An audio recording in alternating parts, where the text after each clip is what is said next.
பொதுவாகவே நம்ம ஒரு டூருக்கு வந்து பிளான் பண்ணுறோன்னு வச்சுக்கோங்களேன். அதில் ஒரு தடங்கள் வந்துச்சு அப்படின்னா, ஒன்று நம்ம அங்கே போகக்கூடாது. அப்படி இல்லாத பட்சத்தில் அங்கே நமக்கு ஒரு அமானுஷ்யம் நடக்கும்.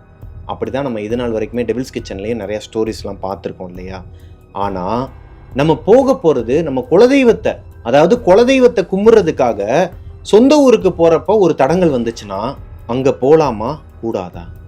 தடங்கள் வந்ததுக்கு அப்புறமும் ஒரு தடங்கள் 2 தடங்கள் இல்லைங்க, ஏகப்பட்ட தடங்கல்கள் வந்ததுக்கு அப்புறமும் குலதெய்வத்தை கும்பிட்டே ஆவேன்னு சொல்லிட்டு மதுரைக்கு போனவங்களோட ஒரு உண்மையான ஸ்டோரி. பயங்கரமான அமானுஷ்யத்துக்கிட்ட மாட்டிக்கிட்டு அவங்க உயிரே போற அளவுக்கு ஒரு பெரிய சம்பவம் அவங்களுக்கு நடந்திருக்கு. அதைத்தான் இன்னைக்கு நம்ம ஸ்டோரியில பார்க்க போறோம். Welcome to our show devil's kitchen.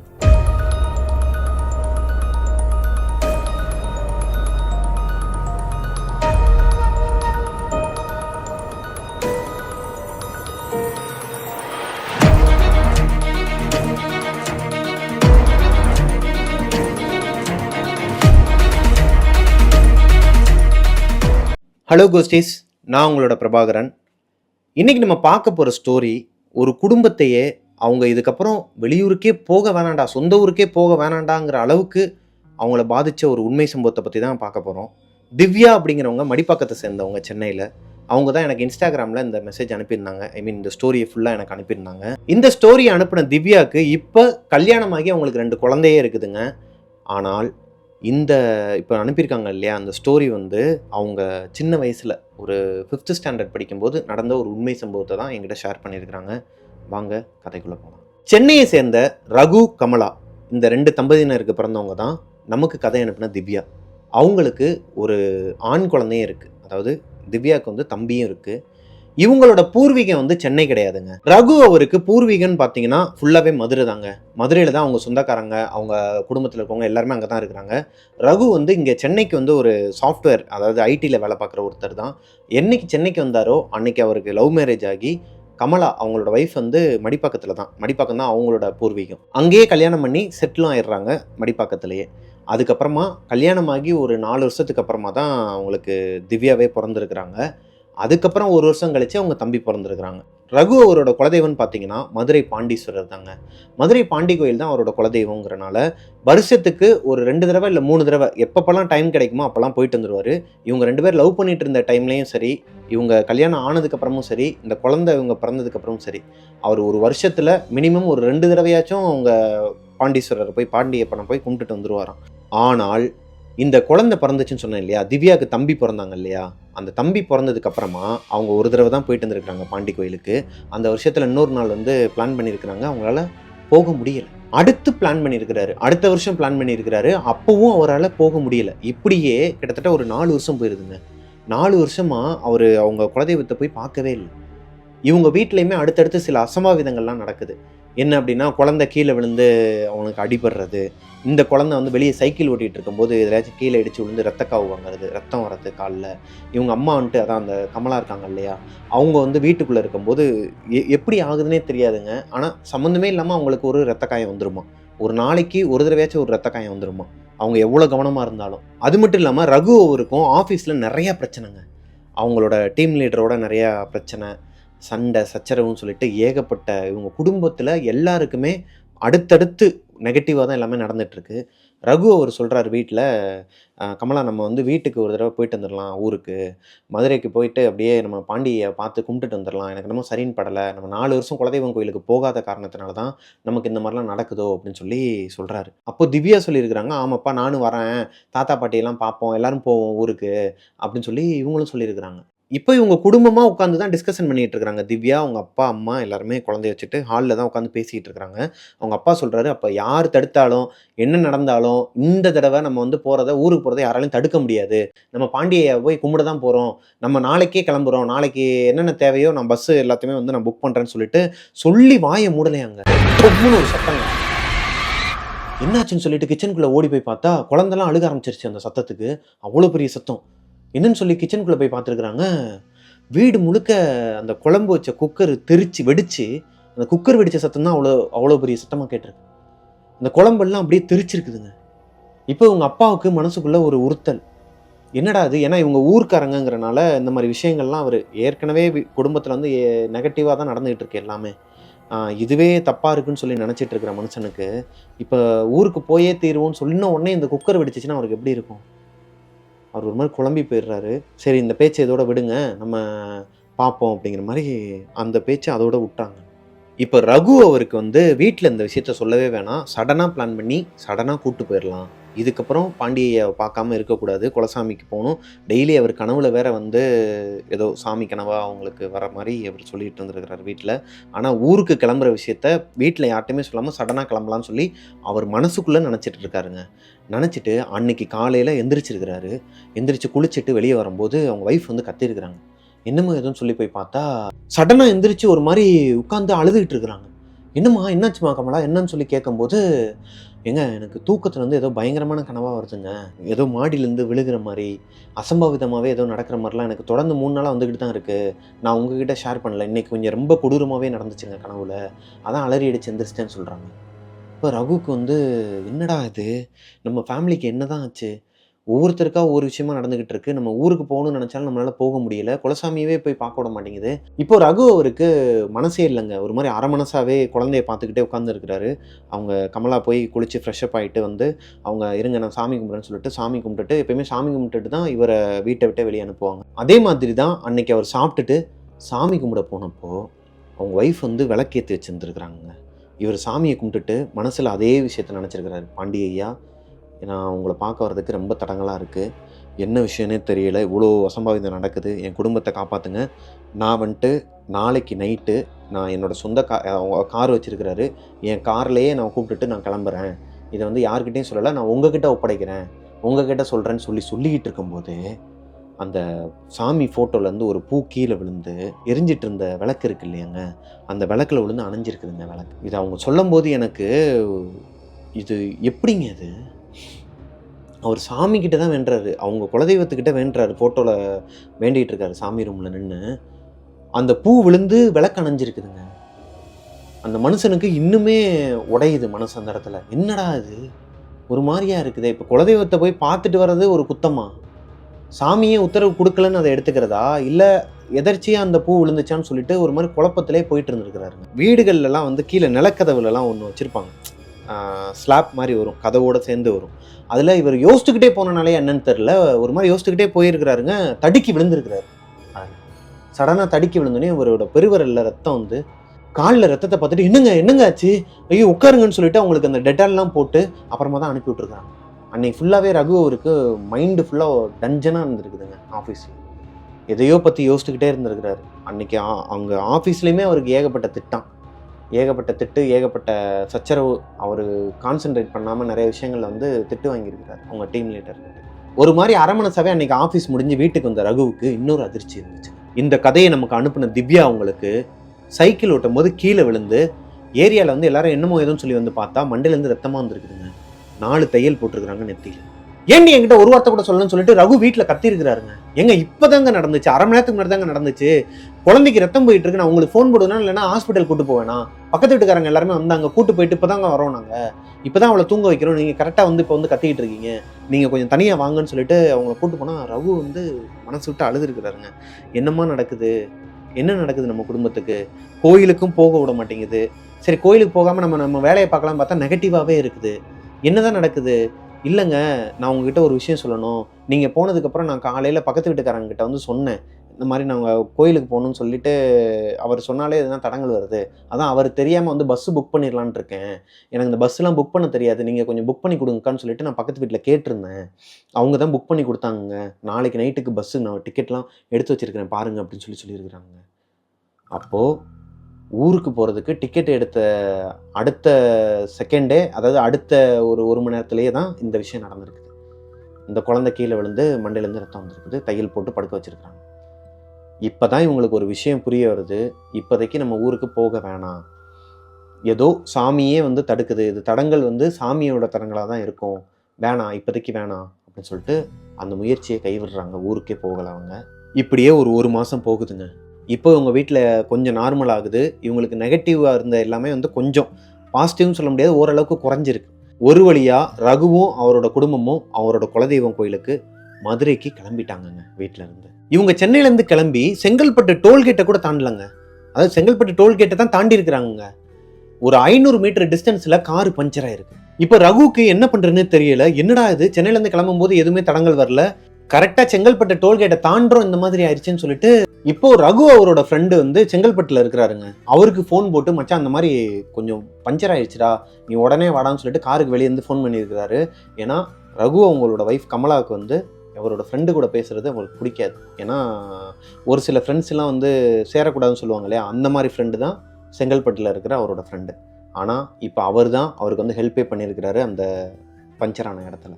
ஒரு வழியாக அவர் வந்து பஞ்சர்லாம் போட்டதுக்கப்புறமா, டேய் ரகு என்னடா அன்டைமில் வந்து கிளம்பியிருக்கிற, 10-10:30 ஆகுது, ஒருவேளை நான் இன்றைக்கி ஊரில் இல்லைன்னா நீ என்னடா பண்ணியிருப்ப, நீ பேசாமல் ஊருக்கே திரும்பி போயிடுறா, வீட்டுக்கே திரும்ப போயிரு, ஏன்னா ஏதோ தடங்கள் மாதிரி இருக்குமாப்ல, சாமி விஷயமா போகும்போது இந்த மாதிரி ஒரு தடங்கள் வந்துச்சுன்னா தப்பாக இருக்குது அப்படின்னு சொன்னோன்னே ரகு சொல்கிறாருங்க அவர்கிட்ட, ஒரு தடங்களா நீ வேறடா அப்படின்னு சொல்லிட்டு நடந்தது எல்லாத்தையுமே சொல்லியிருக்கிறாரு.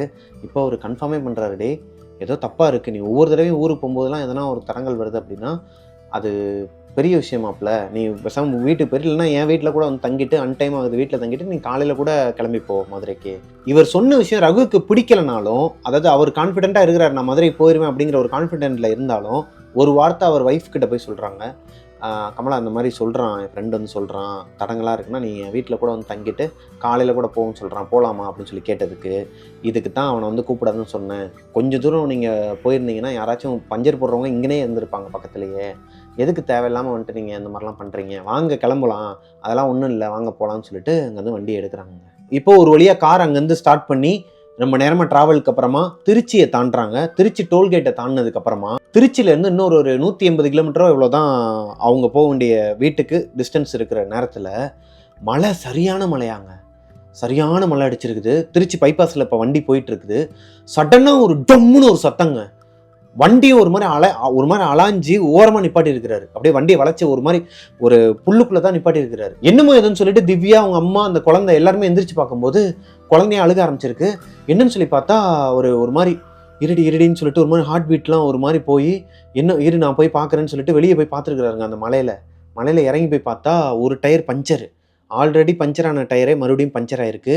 இன்னொரு டயர் வெடிச்சிருக்குதுங்க, கிழிஞ்சிருக்கு. இப்போ பின்னாடி இருக்கிற ஸ்டெப்னியை எடுத்து இவர் மாற்றினாலுமே இன்னொரு டயருக்கு எங்கே போவார், என்ன பண்ணுறதுனே தெரில ரகுக்கு. உள்ள கை குழந்தையோட அவங்க அம்மா இருக்கிறாங்க, அந்த பொம்பளை பிள்ளை வேற இருக்குது. பைபாஸ் ரோடு, மழை, ஒரு மாதிரி இருட்டாக இருக்குது, ஏரியாவே இருட்டாக இருக்குது. கொஞ்சம் தூரம் அங்கிட்டு போனதுக்கப்புறம் தான் அந்த லேம்ப், அந்த பைபாஸ்லாம் வச்சுருப்பாங்க இல்லையா, அந்த லைட்டு வெளிச்சமே அங்கிட்டு தான் இருக்குது. நடுவில் ஒரு 1.5 கிலோமீட்டருக்கு லைட்டே இல்லையா, இருட்டாக இருக்குதான். எவ்வளோ நேரத்துக்கு அவர் கார்லேயே வந்து இந்த குழந்தைய வச்சுக்கிட்டு அவங்க எல்லாருமே கார்லேயே ஸ்டே பண்ண முடியும்? பைபாஸில் வேறு எதுனா அசம்பாவிதம் நடந்துருச்சுன்னா? இப்போ ரகு அவர் வந்து அவங்க வீட்டுக்கு ஃபோன் பண்ணுறாரு. ஏன்னா மதுரை வந்து பக்கம்தான், ஒரு 1.5 மணி நேரத்துலேருந்து 2 மணி நேரத்துக்குள்ளே அவங்க வீட்டாளுங்களே வந்து அவங்கள கூட்டு போகிற டிஸ்டன்ஸில் தான் இருக்கிறாங்க. இப்போ ரகு வந்து ஃபோன் பண்ணுறாரு, வீட்டுக்கு ஃபோன் பண்ணால் யாருமே எடுக்க மாட்டாங்க. ரொம்ப நேரமாக ஃபோன் பண்ணிட்டே இருக்காரு, எடுக்கவே மாட்டாங்க. மணி 1:30, விடிய காலையில் 1:30 மணி. என்ன பண்ணுறதுனே தெரியாமல் முழிச்சிட்டு இருந்த ரகுக்கு அப்போ தான் கவனிக்கிறாரு, அவர் அந்த வண்டி நிற்கிது இல்லையா பைபாஸில் ஓரமாக, அதுலேருந்து ஒரு 200 மீட்டர் டிஸ்டன்ஸில் ஒரு வீடுங்க. அந்த வீட்டில் லைட் எரியுது, ஒரு ஸ்டாண்ட் அலோன் பில்டிங், தனி வீடு, அதை சுற்றி வீடே கிடையாது, ஒரு மாதிரி காட்டுப்பகுதி மாதிரி இருக்குது. அதை பார்த்த உடனேயுமே இப்போ அவருக்கு பயமும் வருது, அதே நேரத்தில் ஒரு நம்பிக்கையும் வருது, யாரோ இருக்கிறாங்க, நம்ம போய் ஹெல்ப் கேட்கலாம்னு சொல்லிட்டு அவர் கிட்ட நெருங்க தான் தெரியுது. அந்த மலையில் அந்த வீடு வந்து புது வீடுங்க, அது இப்போ தான் கட்டின மாதிரி, இப்போ ஒரு மாதம் தான் ஆயிருக்கும், இல்லை புது பில்டிங் எப்படி இருக்கும் கட்டினதுக்கப்புறம். வேமா கேட்டுக்கிட்ட போய் நின்று கேட்டை ஆட்டி இருக்கிறாருங்க. அம்மா யாருன்னா இருக்கீங்களான்னு சொல்லிட்டு கேட்டை 2 தடவை தட்டிக்கிட்டே இருந்திருக்காருங்க. அந்த மழை பெய்கிற சத்தத்துக்கும் இடி விழுகிற சத்தத்துக்கும் உள்ளே கேட்டுச்சா என்னன்னு தெரில. இவர் சரி நம்ம உள்ளே போய் கூப்பிடலான்னு சொல்லிட்டு அந்த கேட்டை திறந்துட்டு உள்ளே கொஞ்சமாக நடந்து போயிருக்கிறாருங்க. பார்த்தா காலில் வந்து தண்ணி சலன்னு ஒரு சத்தம் கேட்டிருக்கு. என்னடான்னு சொல்லிட்டு அவர் கீழே குனிஞ்சு பார்த்தா அவர் மிதித்தது தண்ணி இல்லைங்க, ரத்தம். அந்த வீட்டோட என்ட்ரியிலேயே அவ்வளோ ரத்தமாக கிடந்திருக்கு. இப்போ அவர் காலை வச்சதுனால அங்கங்கே இவரோட கால் பாதத்தோட இதுவும் ரத்தக்கரையாக இருந்திருக்கு. இதை பார்த்தோன்னே ரகுக்கு தூக்கி போடுதுங்க. ஐயோ வரக்கூடாத இடத்துக்கு வந்துட்டோம் போலன்னு சொல்லிட்டு அப்படியே திரும்பி இருக்கிறார். திரும்பி மறுபடியும் வெளியே வரதுக்கு ட்ரை பண்ணும்போது பின்னாடி ஒரு குரல், யாருப்பா நீ ஏன் அப்படின்னு சொல்லிட்டு. இப்போ ஒரு மாதிரி இவருக்கு பக்குன்னு இருக்குதுங்க. ஒரு மாதிரி ஹார்ட் பீட் ரைஸ் ஆகி பின்னாடி திரும்பி பார்த்துருக்கிறாரு. பயந்த மாதிரியே ஒரு தாத்தா, வயசான ஒருத்தர், என்னையா யாரையா நீங்கள் இந்நேரத்தில் வந்து கேட்டை தட்டுறீங்க, யார் உங்களுக்கு என்ன வேணும்னு சொல்லி கேட்டிருக்கிறாரு. இப்போ ரகுக்கு சொல்லலாமா வேணாமா, எதுக்காண்டி வெளியே வாசலில் ரத்தம் இருக்குது, வயசானவர் ஒருத்தர், அவரே ஒரு மாரியா தான் இருந்திருக்கிறாரு. இல்லைங்கய்யா, ஒன்றும் இல்லைங்கய்யா, தண்ணி வேணும், தண்ணி தீர்ந்துருச்சு, காரில் வந்தோம், தண்ணி தீர்ந்துருச்சா தான் கேட்டேன் அப்படின்னு சொன்னேன். அப்படிங்களா, சரி இருங்க எடுத்துகிட்டு வரேன்னு சொல்லிட்டு அவர் போயிருக்கிறாரு. அவர் தண்ணி எடுக்க போனதுக்கப்புறமா ரகுக்கு ஒரே பயங்க. ஓடிடலாமான்னு பார்க்குறாரு அந்த இடத்த விட்டு. ஓடுனா ஒருவேளை துரத்தி வந்துட்டாங்கன்னா யார் யார் இருக்காங்கன்னே தெரியாது இல்லையா? அதனால் பயந்து போய் அவர் காரை பார்த்த மாதிரி நின்றுட்டு இருந்திருக்கிறாரு. இவருக்கு இன்னொரு குரலுங்க, யாருப்பா நீ ஏன் அப்படின்னு சொல்லிட்டு ஒரு பாட்டி. இப்போ ஒரு பாட்டி கேட்குறாங்க, அம்மா தண்ணி கேட்டதும்மா, ஐயா எடுக்க போயிருக்கிறாரு. அப்படியா, சரிப்பா வாங்க உள்ளே வந்து உட்காரு அப்படின்னு இருக்காங்க. இல்லை இல்லை இருக்கட்டும்மா, ஒன்றும் பிரச்சனை இல்லை அப்படின்னோடனையும், என்னப்பா ரொம்ப நேரம் கார் அங்கேயே நின்றுட்டுருக்கு, நான் கவனிச்சுட்டு தான் இருக்கிறேன், பேசாமல் நீங்கள் வந்துடுங்க, வீட்டுக்கு கூட்டு வந்துருப்பா, யாருனா இருக்காங்களா, உன் பொண்டாட்டி பிள்ளைங்களாம் யாருனா இருக்காங்களான்னு சொல்லி கரெக்டாக கேட்டாங்களா இல்லை ஒரு யூகத்தில் கேட்டாங்களான்னு தெரில. ஆனால் இவருக்கு பயம் வந்துருக்கு. எப்படி பொண்டாட்டி பிள்ளைங்களோட வந்தோன்னு தெரியும், ஒருவேளை பேச்சுலராக கூட வந்திருக்கலாம்ல, பொண்டாட்டி பிள்ளைங்களோட வந்திருக்கீங்களா, வந்து உள்ளே உட்காருங்க அப்படின்னு சொல்லியிருக்கிறாங்க. இந்த பாட்டியும் சரி அந்த தாத்தாவும் சரி ஃபேமிலியாக தான் இருக்கிறாங்க, வேறு யாரும் வீட்டில் இல்லைங்கிறத இவர் உணர்றாரு. பேசாமல் போய் கார்லேயே இருந்துடலாமா, கார்லேயுமே வந்து ஃபியூல் கம்மியாக இருக்குது, கொஞ்சம் தூரம் கழித்து மதுரை வந்துடும் சொல்லிட்டு இவரும் அசால்ட்டாக விட்டுருக்கிறார். அரை டேங்க் தான் இருக்குது. அரை டேங்க் வந்து எவ்வளோ தூரத்துக்கு வரும், அவங்க கார்லேயே உட்காந்துருந்தாங்கன்னா ஒரு அரை மணி நேரம் 1 மணி நேரத்துக்கு கூட வராது. அது ஒரு மாதிரி கார் இல்லைன்னா பிரேக் டவுன் ஆயிடுச்சு, இல்லை வண்டி ஆஃப் ஆகிடுச்சுன்னா என்ன பண்ணுறதுன்னு சொல்லிட்டு யோசிச்சுக்கிட்டே இருந்துருக்கிறாருங்க. ஆனால் இவங்ககிட்ட மட்டும் மாட்டிக்க கூடாதுன்னு சொல்லிட்டு, சரிங்கம்மா நீங்கள் தண்ணியை எடுத்து வைங்க, நான் வாட்டர் கேன் வச்சுருக்கிறேன், போய் நான் காரில் போய் வாட்டர் கேன் எடுத்துகிட்டு வந்துடுறேம்மான்னு சொல்லிட்டு சமாளிச்சுட்டு அங்கேருந்து நகர்றாருங்க. நகரும்போது அவருக்கு ஒரு ஃபோன் கால். அவங்க ஊருக்கு ஃபோன் போட்டார் இல்லையா, அவங்க அப்பா திருப்பி கால் பண்ணுறாரு. இவருக்கு வந்து ஒரு சந்தோஷங்க, அப்பாடா அப்பா ஃபோன் பண்ணிட்டாருன்னு சொல்லிட்டு வேமா எடுத்து அப்பா அந்த மாதிரி நடந்ததெல்லாம் சொல்கிறாரு. வண்டி வந்து வண்டி நிற்கிதுப்பா, பாதியிலே டயர் வெடிச்சிருச்சுப்பான்னு சொல்லி எல்லா விஷயத்தையும் சொல்கிறாரு. சொல்லி முடிச்சதுக்கப்புறமா அவங்க அப்பா சொல்கிறாரு, எப்பா நம்ம வண்டி வந்து இல்லை, சர்வீஸ்க்கு போயிருக்கு, என் ஃப்ரெண்டுக்கிட்ட தான் வண்டி கேட்கணும், இங்கேயுமே சரியான மழை பெஞ்சிக்கிட்டு இருக்குதுப்பா, நீ ஒரு 2.5 மணி நேரம் மட்டும் வெயிட் பண்ணியா, வண்டி வரதுக்கு எவ்வளோ நேரம் ஆகும்னு தெரில, நாங்கள் ஒரு 1.5 மணி நேரத்தில் இல்லை 2 மணி நேரத்தில் அங்கே ரீச் ஆயிடுவோம், ஒரு அரை மணி நேரத்தில் வண்டி வந்துட்டா கூட ஒரு 2.5 மணி நேரம் மட்டும் தாக்குப்படி, ஆனால் காரில் இருக்காதீங்க, பக்கத்தில் எதனா தெரிஞ்சவங்க வீட்டுக்கோ இல்லை எங்கேயும் போயிருங்க அப்படிங்கிற மாதிரி சொல்லியிருக்கிறாங்க. இது எல்லாத்தையுமே இவர் அந்த வீட்டு வாசல்லேருந்து தான் பேசிகிட்டு இருக்கிறாரு. இப்போ அந்த பாட்டி பின்னாடி வீட்டுக்குள்ளே இருந்தவங்க இவர் ஃபோனை வச்சுட்டு சரிங்கப்பான்னு சொல்லிட்டு ஃபோனை வச்சுட்டு யோசிச்சுட்டு இருக்கிறாரு. மறுபடியும் ஒரு சத்தம், என்னப்பா ஆச்சுன்னு சொன்னோடனே பக்குன்னு திரும்பி பார்த்துருக்காரு. அவங்க பக்கத்தில் நின்றுட்டு இருந்திருக்காங்க. ஏம்மா ஒன்றும் இல்லைம்மா அப்படின்னு சொல்லி சமாளிச்சிருக்கிறாரு. எப்பா நீ ஃபோனில் பேசுனது எல்லாத்தையுமே நான் கவனிச்சுட்டு தான் பாருங்க, உன்னோட குழந்தைங்க பொண்டாட்டியை கூப்பிட்டு வந்து நீ நம்ம வீட்டில் வெயிட் பண்ணு, நாங்கள் 2 பேர் தான், வயசானவங்க தான், எங்களெல்லாம் உங்களுக்கு எந்த பாதிப்பும் வராது, நீ வேணா உன் குடும்பத்தை கூப்பிட்டு வந்து வீட்டுக்குள்ள உட்கார வச்சுக்கோ, அதான் 2.5 மணி நேரத்தில் உங்கள் அப்பா வந்துடுன்னு சொல்கிறாருல, அப்புறமா நீங்கள் கிளம்பிடுங்கன்னு சொல்லியிருக்கிறாங்க. ஓகே, இந்த வீட்டில் வந்து 2.5 மணி நேரம் தான் நம்ம தங்க போகிறோம், அதுவும் நம்ம என்ன தூங்க போகிறோம், அதுக்குள்ளே நம்ம அப்பா அம்மா எல்லாருமே வந்துருவாங்க, மாமா எல்லாருமே வந்துருவாங்கன்னு சொல்லிட்டு ஒரு முடிவுக்கே வந்துடுறாருங்க. சரிம்மா நான் போய் கூப்பிட்டு வரேன்னொன்னையும், ஏன்பா நீ ஏன் சொதம் நனைஞ்சிட்டு வந்துருக்கிற, குழந்தைங்களாம் இருக்காங்கிற, எப்படி கூப்பிட்டு வருவோம் மலையில் அப்படின்னு சொல்லி அந்த பாட்டி கேட்டிருக்கிறாங்க. இவர் சொல்லியிருக்காரு, எங்க குடை எடுத்துகிட்டு வரல, அவசரத்தில் வரும்போது குடை எடுத்துகிட்டு வரல, வீட்டிலேயே ஃபஸ்ட்டு வந்துட்டோம், வேறு உங்ககிட்ட எதனா குடை கிட்ட இருந்துச்சுன்னா கொடுங்க அப்படின்னா, அந்த தார்ப்பாய் இருக்குல்லப்பா அதை வேணால் எடுத்துகிட்டு போப்பா, அதை வச்சு கொஞ்சம் கவர் பண்ணி கேட்பதைக்கு, குடம்லாம் இல்லைப்பா என்கிட்டன்னு சொல்லியிருக்கிறாங்க. சரிங்கன்னு சொல்லிட்டு பக்கத்தில் இருந்த ஒரு தார்ப்பாய் எடுத்து உதறி இருக்காருங்க. ரத்தம் தெரிச்சிருக்குதுங்க இவர் மேலே ஃபுல்லாக ரத்தம். பார்த்தா அதுலேருந்து அந்த சேவல் மண்டை இருக்கு இல்லையா, சேவலோட மண்டை கிட்டத்தட்ட ஒரு 3-4 சேவலோட மண்டை அப்போதான் வெட்டி காவு கொடுத்துருக்காங்க. அந்த ரத்தம் இவர் மேலே தெரிச்சு அந்த சேவலோட மண்டையெல்லாம் பறக்குது அந்த வறண்டால. பார்த்தோன்னே இவருக்கு தூக்கி போடுதுங்க. என்னமா அது, அப்ப கீழே இந்த ரத்தம் வந்து கோழியோட ரத்தமாமா, சேவலோட ரத்தமாமா அப்படின்னு சொல்லி பதறி இருக்காரு. எப்பா பதறாதப்பா, இருப்பா, என்னப்பா பிரச்சனை, சேவலோட தலையை தானே பார்த்த, என்ன மனுஷ தலையை பார்த்த மாதிரி கத்துற, மனுஷ ரத்தமா கொட்டி இருக்கு அப்படின்னு சொல்லி ஒரு மாதிரி விகாரமா பேசிருக்கிறாங்க அந்த தாத்தா. இப்போ இவருக்கு மறுபடியும் ஒரு பயம் வருது. யாரா அவங்க, ஒரு வேற கேனபிள்ஸ் மாதிரியான கும்பலா, மனிதரே சாப்பிட்ற மாதிரி அந்த மாதிரியான ஆட்களா, யாரா அவங்கன்னு ஒண்ணுமே புரிய மாட்டேங்குது இவருக்கு. தனி வீடு, இங்க என்ன வேணாலும் நடக்கலாம், இப்போ ஃபேமிலி எப்படி உங்களை நம்பி கூட்டு வருவாரு, ஆனா அவருக்கு வேற வழி இல்லை. இவ்வளவு பயந்து நம்ம இந்த வீட்டில் வந்து குடும்பத்தோட இருக்க வேணாம், கார்லேயே உட்காந்துக்கலாம், என்ன ஆனாலும் பார்த்துக்கலாம், காரில் பெட்ரோல் தீர்ந்தாலும் நம்ம பைபாஸ்லேயே உட்காந்துக்கலாம்னு சொல்லிட்டு ஒரு முடிவுக்கு வராரு. கரெக்டாக அவர் முடிவு எடுக்கும்போது ஒரு லாரி அவர் காரை விட்டுருந்தா ஒரு 2 செகண்டில் இடிச்சிருப்பானாங்க. அவ்வளோ பக்கத்தில் ஆறு நடிச்சு செம்ம ஃபாஸ்ட்டாக போயிருக்கு ஒரு லாரி. அங்கேருந்து அவங்க ஒய்ஃப்லேருந்து எல்லாருமே வந்து கத்துற சத்தம் இவருக்கு கேட்கல. ஆனால் அந்த லாரியோட சத்தம், ஆரன் சத்தத்தில் அவர் திரும்பி பார்த்துருக்கிறார். அங்கேருந்து கையை காட்டியிருக்காங்க, எங்கே வாங்கன்னு சொல்லிட்டு. இப்போ அவருக்கு வேறு வழியே இல்லை, இந்த வீட்டுக்குள்ளே தங்கி தான் ஆகணும். அந்த தார்ப்பாயை எடுத்து வெளியே அந்த மழை பெஞ்சிட்டு இருக்கு இல்லையா, மலையில் வந்து காட்டி ரத்தத்தெல்லாம் ஃபுல்லாக தொடச்சிருக்கிறாருங்க. இவர் மூஞ்சில் ரத்தத்தை கழுவி இருக்கிறாரு. அவங்க தாத்தாவும் பாட்டியும் சேர்ந்து வீட்டுக்கு வெளியே இந்த ரத்தமாக இருக்கு இல்லையா, அதை ஒரு சைடாக அலசி விட்றாங்க. ஏங்க நல்லா தான் தண்ணியை ஊற்றி விடுங்களேங்க, அது போயிருமேங்கன்னா, இல்லைப்பா அது ஒன்றும் செய்யாதுப்பா, அது ஒரு ஓரமாக இருக்கட்டும்ப்பான்னு சொல்லியிருக்கிறாங்க. அது என்ன குப்பையா, ரத்தம், அது ஏன் ஒரு ஓரமாக இருக்கணும்? அதை ஒரு ஓரமாக தள்ளி விட்டுட்டு இவரும் நல்லா அந்த ரத்தத்தை ஃபுல்லாக அந்த மலையில் நின்று கழுவி மூஞ்சிலாம் ரத்தத்தை ஃபுல்லாக தொடச்சிட்டு இங்கேருந்து போயிட்டு அந்த தார்பாயில் போய் அவங்க குடும்பத்தையே கூட்டு வந்துருக்கிறாருங்க. ஆனால் அவங்க ஃபேமிலியில், அதாவது அவங்க ஒய்ஃப்கிட்டேயோ குழந்தைகிட்டேயோ யாருக்கிட்டேயும் அவர் ஷேர் பண்ணலை இங்கே நடந்ததை. அம்மா அங்கே போய் யாரும் தூங்காதீங்க, அங்கே அவங்க வந்து 2 மணி நேரம் தான் டைம் கொடுத்துருக்குறாங்க. ஊர்லேருந்து அம்மா மாமா எல்லாருமே, அப்பா எல்லாருமே வந்து கிளம்பி வந்துட்டு இருக்கிறாங்க 2 வண்டியில். வண்டி இங்கேயே விட்டுட்டு நம்ம அந்த வண்டியில் மதுரைக்கு போயிடலாம், சேஃபாக போயிடலாம்னு சொல்லி தான் கூட்டு வந்துருக்கிறாரு. இப்போ இவங்க எல்லாரும் வீட்டுக்குள்ளே வரும்போதே இந்த திவ்யா இருக்காங்க இல்லையா, அவங்க மட்டும் கவனிச்சிருக்கிறாங்க. அந்த பாட்டி வந்து எதையோ ஒன்று வந்து குறுகுறுன்னு பார்த்துக்கிட்டே இருந்திருக்கிறாங்க. ரொம்ப நேரமாக ஒரு மாதிரி பார்த்துக்கிட்டே இருந்திருக்கிறாங்க. எதடா பார்க்குறாங்கன்னு சொல்லிட்டு திரும்பி பார்த்தா அந்த ரத்தக்கரையாக இருந்துச்சுன்னு சொன்னேன் இல்லையா, ஓரமாக ஒதுக்கி வச்சுருக்காங்க இல்லையா, அந்த ரத்தத்தையே பார்த்துக்கிட்டே இருந்திருக்கிறாங்க. இந்த பொண்ணுக்கு வந்து ஒரு பயம் வந்திருக்கு. அவங்க அப்பா கையை பிடிச்சி சொல்லலாம்னு சொல்லி கூப்பிட்டப்ப அவங்க அப்பா அந்த பொண்ணை கையை பிடிச்சி மாமா உள்ளே போய் உட்காந்துக்கலாமான்னு சொல்லிட்டு வீட்டுக்குள்ளே போய் உட்காந்துருக்குறாங்க. இப்போது 2 மணி ஆகுது. இவங்க எல்லாருமே அவங்க வீட்டுக்குள்ளே தான் இருக்கிறாங்க. ரகு வீட்டுக்குள்ளே போனதுலேருந்தே டைம் பார்த்துக்கிட்டே இருக்கிறாரு. மணி 2:30 மணி ஆகுது.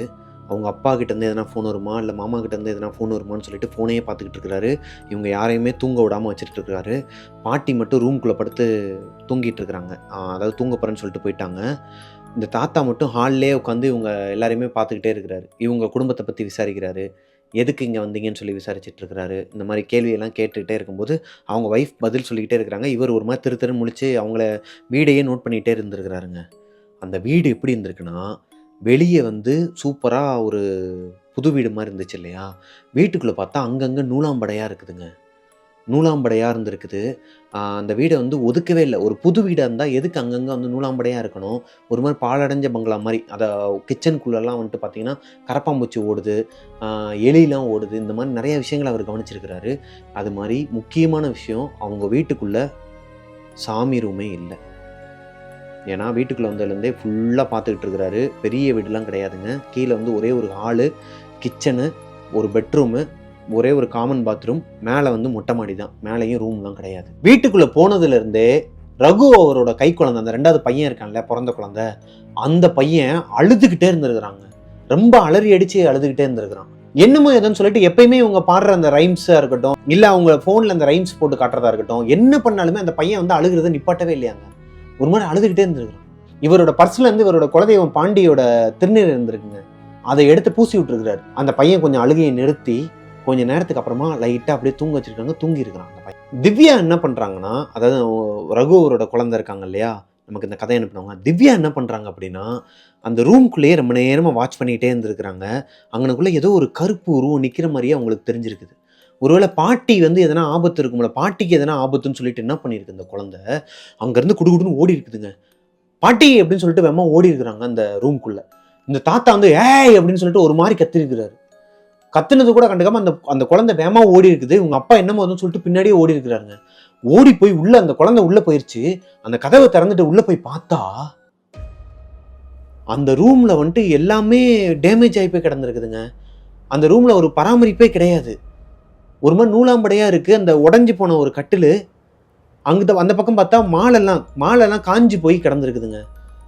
2 மாலை வந்து காஞ்சி போய் கிடந்திருக்குது. கீழே வந்து இந்த பில்லி சூனியெல்லாம் வைப்பாங்க தெரியுமா, அதுக்கு உண்டான பொருட்கள்லாம் இருக்கும்ல, அந்த மாதிரி ஏதோ ஒரு யாகம் நடந்த மாதிரி. அந்த ரூமே வந்து ஒரு பெட்ரூம் மாதிரி இல்லை, ஏதோ ஒரு குடோன் மாதிரி இருந்திருக்கு. அந்த குடோன்ல ஏதோ ஒரு யாகம் நடந்த மாதிரி ஒரு செட்டப்ல இருந்திருக்குதுங்க. ஆனா இப்ப நடக்கல, எப்பயோ நடந்த மாதிரி ஒரு செட்டப்ல என்னென்னமோ கிடந்திருக்கு அந்த இடத்துல. இப்ப ரகுக்கு இதை பார்த்தோன்னே தூக்கி போடுது. அவங்க திவ்யாவை கையில பிடிச்சிக்கிட்டு, நீ முதல்ல வெளியே போமான்னு சொல்லிட்டு, அங்க பார்த்த அந்த பாட்டியும் இல்லை, உள்ளதான் அந்த பாட்டி உள்ள தூங்குறாங்கன்னு சொல்லிட்டு தான் இவங்க வெளியே உட்காந்துட்டு இருக்காங்க. உள்ள போய் பார்த்தா அந்த பாட்டி இல்லை. என்னடா இதுன்னு சொல்லிட்டு அவர் யோசிச்சுட்டு இருக்கும்போது வெளியே ஒரு கை குழந்தை அழுகுதுங்க, கதறி அழுகுது. என்னாச்சு ஏதாச்சுன்னு சொல்லிட்டு அந்த மனுஷன் மறுபடியும் வெளியே வந்து பார்த்துருக்காரு. அந்த குழந்தை அழுதுகிட்டு இருந்திருக்காங்க. அவங்க அம்மா வந்து வெளியே தூக்கிட்டு போயிருக்காங்க. அந்த குழந்தையோட அம்மா வந்து வெளியே தூக்கிட்டு போயிருக்காங்க. இவரும் பின்னாடியே போயிட்டு என்னாச்சுமான்னு சொல்லி கேட்கும்போது என்னன்னு தெரியலங்க, திடீர்னு ஒரு மாதிரி அலறி அடிச்சு எந்திரிக்கிறாங்க. ஒரு மாதிரி ரொம்ப கத்துறான், ரொம்ப ஒரு மாதிரி காய்ச்சல் அடிக்க ஆரம்பிச்சிருக்கு. அந்த குழந்தைக்குமே காய்ச்சல் அடிக்க ஆரம்பிச்சிருக்கு. ரொம்ப ஃபீவரா இருக்குதுங்க, எனக்கு பயமா இருக்குதுங்க, எங்கெங்க வந்துட்டு இருக்கிறாரு, உங்க அப்பாவுக்கு கால் பண்ணுங்க, உங்க மாமாவுக்கு கால் பண்ணுங்கன்னு சொல்லி கேட்டுட்டு இருந்திருக்காங்க. இப்போ ரகு உடனே ஃபோன் எடுத்து பார்த்துருக்காரு. ஃபோனில் வந்து சார்ஜ் இல்லைங்க, சுவிட்ச் ஆஃப் ஆகிற நிலைமையில இருந்திருக்கு. 5% எவ்வளோதான் சார்ஜ் இருந்திருக்கு. சார்ஜர் வேற காரில் இருக்கு, எடுத்துட்டு வரல. இவங்க ஃபேமிலியா இவங்க மட்டும் தான் வந்திருக்காங்க. இந்த பேக்ஸ் இதெல்லாம் ரொம்ப அந்த சூட் கேஸ் எல்லாம் எடுத்துட்டு வரலையாம் உள்ள. அதுல தான் அவரோட சார்ஜர் இருந்திருக்கு. சரி, உள்ள அந்த தாத்தா பாட்டி கிட்ட வந்து சார்ஜர் இருக்கான்னு சொல்லி கேட்கலாம்னு சொல்லிட்டு உள்ள போயிருக்கிறாரு. பயந்துகிட்டே போயிருக்கிறாரு. ஏன்னா உள்ள அந்த பாட்டி இல்ல, ஏதோ சூனிய செய்யற கேங் மாதிரி இருக்கு. இவங்க ஒரு எங்கேயோ வந்து மாட்டிக்கிட்டோங்கிறது அவருக்கே தெரியுது.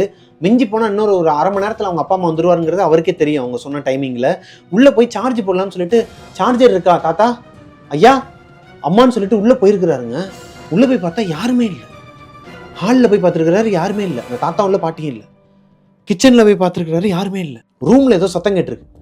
அந்த அமானுஷமா இருக்குன்னு சொன்னேன் இல்லையா, அந்த குடோன் மாதிரி அந்த ரூமில் ஏதோ சத்தம் கேட்டிருக்கு. யாரோ நடந்து போகிற மாதிரி, அந்த பொருட்கள் மேலே யாருன்னா நடந்தா அப்படி இருக்கும், அந்த சத்தம் கேட்டிருக்கு. அங்கே போய் கதவை திறந்து பார்த்தா அங்கேயும் யாரும் இல்லை. அங்கே பார்த்துக்கிட்டு இருக்கோம். கிச்சனில் எதையோ உருட்டுற சவுண்டு கேட்டிருக்குதுங்க. பாத்திரங்கள் எல்லாம் உருட்டினா ஒரு சத்தம் கேட்கும் தெரியுமா, அந்த மாதிரி ஒரு சத்தம் கேட்டிருக்கு. வேமா குடுகுடுன்னு ஓடி வந்திருக்கிறாரு. உள்ளே வந்து பார்த்தா எலி வந்து பாத்திரத்துக்குள்ள விழுந்து ஒரு மாதிரி கட கட கடன்னு சவுண்டு கொடுத்துருக்கு. அந்த சவுண்டு இவருக்கு ஒன்னே ஒன்று மட்டும் கன்ஃபார்மாக தெரிஞ்சிருச்சு, எங்கேயே வரக்கூடாத இடத்துக்கு வந்து மாட்டிக்கிட்டோம். உடனடியாக இப்போ இங்கேருந்து எப்படியாச்சும் இப்போ காரில் வந்து இருக்க ஃபியூலை வச்சு ஒரு அரை மணி நேரத்துக்கு தாக்கு பிடிக்க முடியும். அவங்க வர வரைக்கும் காரில் கூட உட்காந்துக்கலாம். ஆக்சிடென்ட் ஆனால் கூட பரவாயில்ல, இவங்க கிட்ட வந்து நம்ம இது பண்ண. அந்த நேரத்தில் அவருக்கு எப்படிங்க இருந்திருக்கும்? அங்கே போனால் ஆக்சிடென்ட் ஆகும், எவனாவது கொல்லக்கூட்டம் வந்து எதனா பண்ணிடுவானு சொல்லிட்டு அந்த பயம். இங்கே இருந்தால் யார் என்னன்னே தெரியல, ஒரு அமானுஷமாக இருக்கிறானுன்னு சொல்லிட்டு இங்கே ஒரு பயம். நேரத்தை வேஸ்ட் ஆகாம உடனடியாக நம்ம காருக்கு போயிடணுங்கிறது மட்டும்தான் அவர் மைண்டில் ஓடுது. வெமா குடுக்குன்னு வெளியே ஓடி வந்தவருக்கு பாத்ரூமில் வந்து ஒரு டேப் சவுண்டு கேட்டிருக்குங்க. அந்த டேப்பில் வந்து தண்ணி திறந்து விட்டா எப்படி சவுண்டு கேட்கும், அந்த சவுண்டு கேட்டிருக்கு.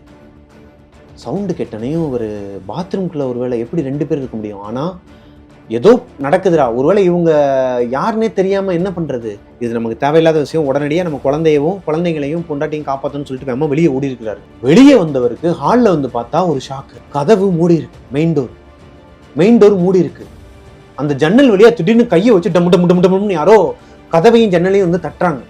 வேற யாரும் இல்லை, அந்த குழந்தையும் அவங்களோட வைஃபும் தான் தட்டி இருக்கிறாங்க. என்னங்க கதவை தரங்க, என்னங்க பண்றீங்க உள்ளன்னு சொல்லி கதவை தட்டுறாங்க. இவர் உள்ள டோரை லாக் பண்ணல. அப்ப யார் லாக் பண்ணுது? இவரும் போய் கதவை போட்டு உடனே உடைக்கிறாருங்க. மேலெல்லாம் டோர்லாம் ஓப்பன்ல தான் இருந்திருக்கு, உள்ள வெளியவும் ஓப்பன்ல தான் இருந்திருக்கு. வெளியே இருந்து அவங்க தட்டுறாங்க, உள்ள இருந்து இவர் தட்டி இருக்கிறாரு. மழை நிக்குது, இடிமின்னெல்லாம் நிக்குது. ஒரு போட்டு கதவை உடனே உடைச்சிருக்கிறாரு. திடீர்னு பார்த்தா அந்த கிச்சன்ல இருந்து யாரோ சிரிக்கிற சத்தம் கேட்டிருக்குதுங்க. அவருக்கு அந்த வயசானவர் இருந்தார் இல்லையா, அவர் சிரிக்கிறார். அந்த வயசானவரோட சத்தம் தான் அது, சிரிக்கிறாராம். இவர் வந்து கத்துறாரு, யோ யாரையா நீங்க, எதுக்கு அந்த மாதிரிலாம் பண்றீங்க, என்னையா நடக்குதுங்கன்னு சொல்லிட்டு கத்து இருக்கிறாரு. இவர் எவ்வளவோ கத்துறாருங்க, ஆனா அந்த சத்தம் நிக்கவே இல்லை. சிரிப்பு சத்தம் மட்டும் கேட்டுக்கிட்டே இருந்திருக்கு. ஒரு கடத்துக்கு மேல இவர் கடுப்பாகி அந்த கிச்சனுக்குள்ளேயே போயிருக்கிறாரு. ஏய் யாரையா நீங்களா, யாரா என்கடா இருக்குன்னு சொல்லிட்டு, யாரா எமண்டான்னு சொல்லிட்டு உள்ள இருக்க அந்த பாத்திரத்தான் எடுத்துட்டு எறிகிறாருங்க. ஒரு மாதிரி சைக்கோ மாதிரி ஒரு சைக்கோ மாதிரி பிஹேவ் பண்ணியிருக்கிறாருங்க அந்த வீட்டுக்குள்ள போயிட்டு.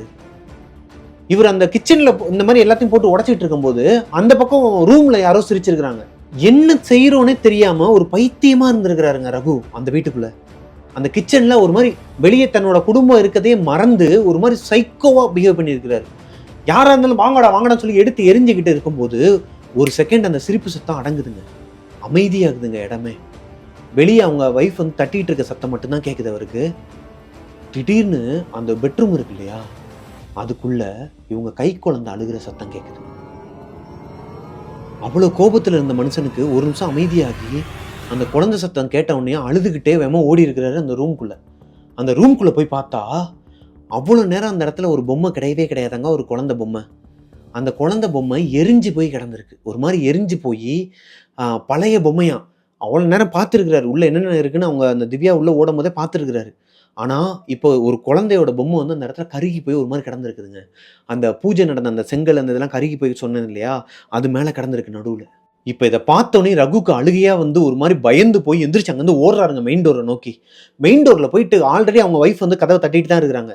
இப்போ போட்டு ஒரு உடனே உடச்சிக்கிட்டே இருந்திருக்கிறாருங்க. ஒரு கட்டத்துக்கு மேலே என்ன இருக்குதுன்னா, எங்க இருந்து வந்துச்சுன்னே தெரியலையாங்க. திடீர்னு ஒரு உருவம், ஒரு பிளாக் ஷேடோ மாதிரி ஒரு உருவம் திடீர்னு வந்து அவர் மூஞ்சில் அடிச்ச மாதிரி இருந்துச்சாங்க.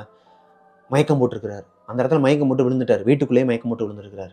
அடுத்த நாள் காலையில் அவர் கண்ணு முழிக்கும் போது அவங்க ஊரில் இருக்கிறாரு, மதுரையில் இருக்கிறாரு. அவங்க ஒய்ஃபு, அவங்க அந்த குழந்தைய வச்சு தூங்க வச்சுருக்கிறாங்க. திவ்யா அவங்களோட அப்பா, அதாவது ரகுவோட அப்பா, அவங்க மாமா எல்லாருமே ஒரு 10, 12 பேர் மதுரையில நிற்கிறாங்க அவங்க வீட்டுக்குள்ளே.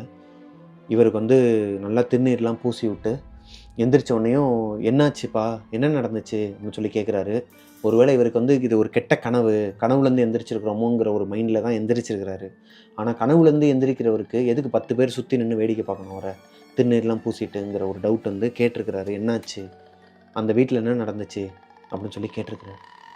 அப்போ தான் அவங்க சொல்லியிருக்கிறாங்க, நைட்டு கடைசியாக இவர் வந்து கதவை தட்டும்போது இந்த மயக்கம் போட்டு விழுந்தார் இல்லையா, அதுக்கப்புறமா அவங்க வீட்டிலேருந்து எல்லாருமே வந்திருக்கிறாங்க 2 வண்டியில். அவங்க மாமாவும் அப்பாவும் சேர்ந்து கதவை போட்டு உடைச்சிருக்கிறாங்க. உடைச்சி உள்ளேருந்து இவரை தூக்கிட்டு போயிருக்கிறாங்க. அவங்க மாமாவுக்கு வந்துட்டு இந்த வீடை பற்றி தெரியுமா.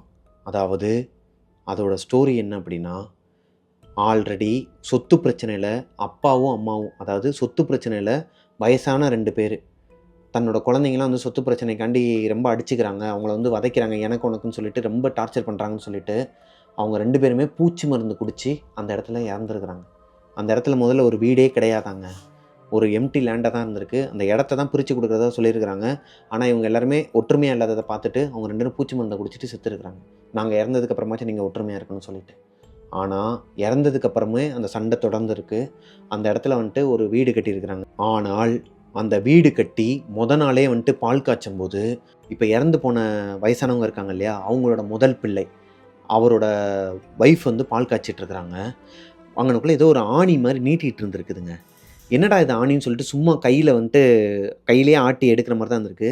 அதை கையிலேயே ஆட்டி எடுக்கலாம்னு சொல்லி எடுத்துகிட்டு இருக்கும்போது அதை பிடுங்கிருக்கிறாங்க. அந்த கையில் கிழிச்சு அந்த பிளட்டு ஃபுல்லாக பாலில் விழுந்து நாள் பால் காய்ச்சும் போதே பிளட்டோட பால் காய்ச்சிருக்குதுங்க. அந்த பால் பொங்கி வரும்போது அந்த பிளட்டு ஃபுல்லாக பால் ஃபுல்லாக கலந்து அது ஃபுல்லாக கொதிச்சு போய் அது பொங்குனா எப்படிங்க இருக்கும். பால் ஃபுல்லாக பிளட்டாக தான் பொங்கியிருக்குது அந்த அடுப்படியில் ஃபுல்லாக. இதை பார்த்துட்டு அவங்க கத்துன உடனேயுமே அவங்க பையன் வந்து பார்த்ததுக்கப்புறம் அந்த வீட்டில் ஏகப்பட்ட அசம்பாவிதம் நடந்திருக்குதாங்க. அப்புறமா ஒரு சாமியாரை கூப்பிட்டு வந்து அவர்கிட்ட வந்து கேட்டிருக்கிறாங்க, இந்த மாதிரி அம்மா அப்பா இறந்ததுக்கப்புறம் நாங்கள் வந்துட்டு பிரிச்சுக்கிட்டோம், பின்னாடி இடத்த அண்ணனும் பிரிச்சுக்கிட்டா, இந்த முன்னாடி இடத்த நான் எடுத்து வீடை கட்டியிருக்கிறேன், ஆனால் எதனால் வந்துட்டு இந்த மாதிரி ஆகுதுன்னு தெரில எனக்கு அப்படின்னு சொல்லி கேட்கும்போது தான் அவங்க அம்மா அப்பாவோட ஆத்மா இன்னும் சாந்தி அடையலை, அவங்க வந்து ஒரு பிரேதாத்மாவாக அலையிறாங்க, அவங்க நிறைவேறாத ஒரு ஆசையோடு அலையிறனால உங்களுக்கு ஏகப்பட்ட அசம்பாவிதம் நடக்கும். நீங்கள் என்ன பண்ணுறீங்கன்னா, சனிக்கிழமை எவ்ரி சாட்டர்டே ஒரு கோழி இல்லைன்னா சேவல், எவ்ரி சாட்டர்டே ஒரு சேவல் எடுத்துகிட்டு வந்து அதை வந்து இங்கே காவு கொடுத்து ரத்தக்காவு கொடுங்க, வீட்டு வாசலில் வந்து ரத்தக்காவு கொடுத்து முச்சந்தியில் அந்த சேவலை வந்து போட்டுருங்க, தலையை மட்டும் வீட்டுக்குள்ளே போட்டுருங்க அப்படின்னு சொல்லியிருக்கிறாங்க.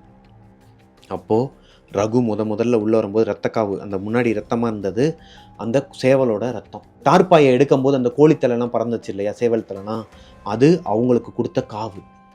அப்போது உள்ளே இருந்த அம்மா அப்பா யார், அந்த வயசானவங்க 2 பேரும் யார், அவங்க எப்படி உயிரோடு அதே வீட்டில் இருக்கிறாங்க, இவங்க கண்ணுக்கு எப்படி அவங்க தெரிஞ்சாங்க, இந்த மாதிரி ஏகப்பட்ட கேள்வி ரகுக்குள்ளே இருந்திருக்கு. ஆனால் அவங்க அப்பா வந்து இதோட விட்டுடா, இந்த பேச்சை விட்டுரு, அங்கே வந்து ஆல்ரெடி ஏகப்பட்ட அசம்பாவிதம் நடந்துக்கிட்டு தான் இருக்குது, அந்த வீடையே வந்து இடிச்சிட்டு அந்த இடத்தோடையே மொத்தமாக லேண்டு மாதிரி போட்டு சேல் பண்ண போகிறாங்களாம், அது நமக்கு எதுக்கு, அது நமக்கு தேவை கிடையாது, நீ வந்து இதுலேருந்து தப்பிச்சதே பாண்டியையோட அருளால் தான். அதோடு அந்த பேச்சை ரகுவும் விட்டுறாரு. அடுத்த நாள் காலையில் அவங்க குலசாமி பாண்டியை போய் கும்பிட்டுட்டு ஆடு கெடா வெட்டி எல்லாருமே சாப்பிட்டுட்டு சாமி கும்பிட்டுட்டு அங்கே பூஜைலாம் பண்ணுவாங்களாங்க. அப்போது சாமியாடி அங்கே இருக்கிறவரும் சொல்லியிருக்கிறாரு, நீ ஒரு பெரிய கண்டத்துலேருந்து தப்பிச்சிருக்கிற, அதனால தான்டா உன்னை வந்து நான் இங்கே வரவிடாமல் பண்ணிக்கிட்டு இருந்தேன் அப்படிங்கிற மாதிரி சாமியாடி சொல்லியிருக்கிறாங்க. அப்போ தான் இன்னொரு விஷயம் தெரிய வருது, யார், திவ்யாவுக்கு.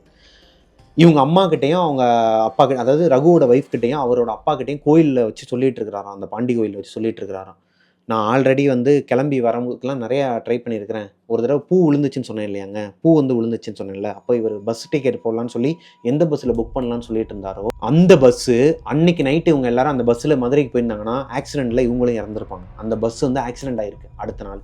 இதே மாதிரி தான் ஏகப்பட்ட தடங்கல்கள் வந்த போதும் இவர் வந்து பாண்டியையாவே ஏதோ தடுக்கிறாரு அப்படின்னு சொல்லிட்டு விட்டுருக்கிறாரு. இதே மாதிரி தான் இப்போ இவங்க செங்கல்பட்டு டோல்கேட்டை தாண்டும் போதே இவருக்கு பஞ்சராயிருக்கு.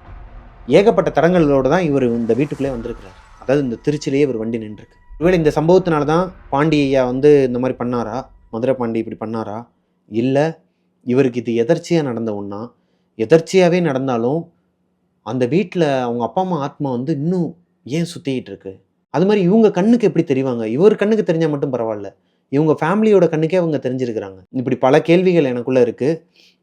இதுவுமே எனக்கு ஒரு புரியாத புதிர் கதை மாதிரி தான் இருக்குது. ஸோ இந்த ஸ்டோரி இது வரைக்கும் தான் என்கிட்ட சொன்னாங்க. அவங்க சொன்னதை நான் அப்படியே உங்ககிட்ட சொல்லிட்டேன். இதில் ரகு, திவ்யாங்கிறது எப்பயும் போல் புனைப்பெயர்கள் தான். அவங்க வந்து அவங்களோட ஒரிஜினல் நேம் வந்து சொல்ல வேணாம்னு சொல்லிட்டாங்க. ஆனால் அவங்க மடிப்பாக்கத்தை சேர்ந்தவங்க தான், மதுரையை சேர்ந்தவங்க தான் அவங்க அப்பா. இதை மட்டும் சொல்ல சொன்னாங்க. அவங்க சொந்தக்காரங்க எல்லாருக்குமே தெரியுமா இதை பார்த்துட்டு இருக்கும்போது. இப்படி ஒரு சம்பவத்தை நான் கேள்விப்பட்டதே இல்லை, நான் அனுபவிச்சதும் இல்லைங்க. ஒரு பேய் வீட்டில் போய் நம்ம மாட்டியிருக்கிறோம், நம்ம இருக்கிற இடத்துல மாட்டியிருக்கிறோம். ஆனால் அந்த ஒரு மழை பெய்கிற நேரத்தில் வேறு வழியே இல்லாமல், அந்த அக்கம் பக்கத்தில் யாருமே இல்லாமல் அங்கே போயிட்டு அவங்க இருந்தாங்க அப்படின்னா, அது அது ஒரு பெரிய கொடுமையான விஷயங்க. ஆல்ரெடி அவங்க மனசு நொந்து போய் தான் ஊருக்கு போயிட்டுருக்குறாங்க. இந்த ஸ்டோரியிலேருந்து உங்களுக்கு என்ன தெரிஞ்சிருக்கு, என்னென்ன டவுட் இருக்குது அப்படிங்கிறத கீழே கமெண்ட்டில் கேளுங்க. நான் இந்த ஸ்டோரி அனுப்புனவங்க கிட்ட மேபி அவங்களே இதை பார்த்துட்ருப்பாங்க, அவங்க ஃபேமிலியோடு பார்த்துட்ருப்பாங்க. கீழே அவங்களே கமெண்ட்டுக்கு ரிப்ளை பண்ணாலும் பண்ணலாம். இந்த ஸ்டோரி இதோட முடியுது. நெக்ஸ்ட் ஸ்டோரி வர வரைக்கும் வெயிட் பண்ணுங்கள். இந்த ஸ்டோரி உங்களுக்கு பிடிச்சிருந்துச்சு அப்படின்னா லைக் பண்ணிடுங்க. உங்களுக்கும் இதே மாதிரி எதனா அசம்பாவிதம் நடந்திருக்குன்னா கமெண்ட்டில் சொல்லுங்கள். இல்லை பெரிய ஸ்டோரியாக இருக்குது அப்படின்னா பிரபாகரன் அஃபிஷியல் என்னோட இன்ஸ்டாகிராம் ஐடி வந்து கீழே கொடுத்துருக்குறேன், எனக்கு இன்பாக்ஸ் பண்ணுங்கள். மிஸ்டர் பிரபாகரன் யூடியூப் சேனலை சப்ஸ்கிரைப் பண்ணிடுங்க. பக்கத்தில் இருக்க பெல் ஐக்கானை தட்டி விட்டுருங்க. ஏன்னா தீபாவளிக்குள்ளே ஒரு 100K நம்ம ரீச் பண்ணிடுவோம்னு நினைக்கிறேன். நீங்கள் எல்லோரும் சப்போர்ட் பண்ணிட்டு தான் இருக்கீங்க. இன்னும் சப்போர்ட் பண்ணி சப்ஸ்கிரைப் பண்ணிவிட்டு பார்த்தீங்க அப்படின்னா எனக்கும் ஒரு பெரிய எனர்ஜியாக இருக்கும்னு நினைக்கிறேன். Thank you so much. பாய்.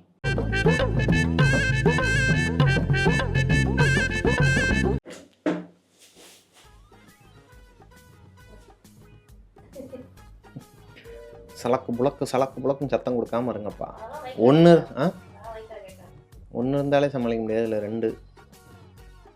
ஐயோ, 1 இருந்தால் 2னா வேறு எதனா நினச்சிக்க போகிறாங்க. ப்ளூ பர்ஸில் போடுவீங்களா அதை? 1 இல்லை 2னா என் பொண்டாட்டியும் தம்பிக்காரனும் இருக்கிறான். 2 பேர் உட்காந்துக்கிட்டு அவன் ஒரு பக்கம் எடிட் பண்ணிக்கிட்டு இருக்கிறான், அவன் ஒரு பக்கம் வந்து என்னை டிஸ்டர்ப் பண்ணிக்கிட்டு இருக்கிறான். 2 பேர் இப்படி குறுக்குறுன்னு என்னைய பார்த்துட்டு தான். சரி சரி, ஓகே, போகலாமா? கூடிய சீக்கிரம் ஒரு லைவ் ஷோ பண்ணலான்னு இருக்கேன். எல்லாரையும் கூப்பிட்டு லைவாக கதை சொல்ல போகிறேன். டிக்கெட் ஷோ மாதிரி பண்ண போகிறேன். நான் சொல்கிறேன். அப்போ எல்லோரும் மூஞ்சியும் பார்த்து நான் கதை சொல்லணும். அதுக்கு இதை ப்ராக்டிஸாக எடுத்துக்கிறேன். மியூசிக் டைரக்டரா? பேக்ரவுண்ட் ஸ்கோர் வேணும் பாருங்க. சரி, அப்போ பார்த்துக்கலாம்.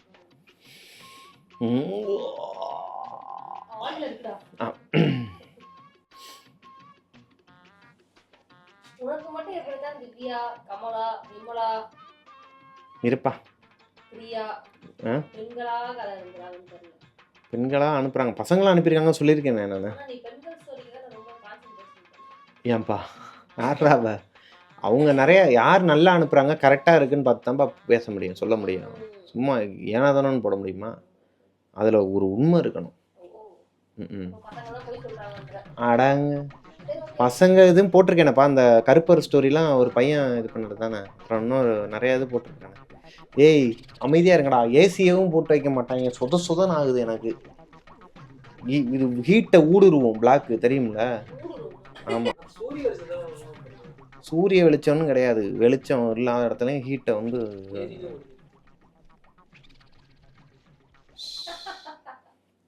மக்களே என்னை வந்து சொத பார்க்குறாங்க. கசகசன்னு நம்ம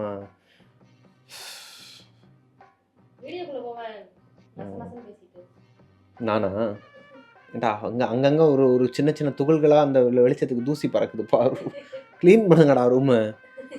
மூக்குக்குள்ளே போய் அப்பப்போ தும்மல் வந்துடுது, அப்படியே ஸ்டாப் ஆயிடுது ஒரு ஃப்ளோ. நீங்கள் 2 பேரும் வெளியே போங்க, நான் மட்டும் தனியாக சொல்லிக்கிறேன். உங்கள் கூட உட்காந்து சொல்கிறது பேய் கூட உட்காந்து சொல்லிடுவேன். நான் பயந்துலாம் உன்னை கூப்பிட்டு உட்கார வைக்கல. நான் நார்மலாக ஒரு ஃப்ளோ பார்த்து சொல்லுவேன், உன்னோட ரியாக்ஷன் எப்படி இருக்குன்னு பார்ப்பேன். இந்த மாதிரி இது பண்ணுறது சும்மா. சரி விடுங்கடா, கட் பண்ணுங்கடா. எவ்வளோ நேரம்டா? என்னை இப்போ கதைக்குள்ளே போவோம்டா, அதை கட் பண்ணுறேன்.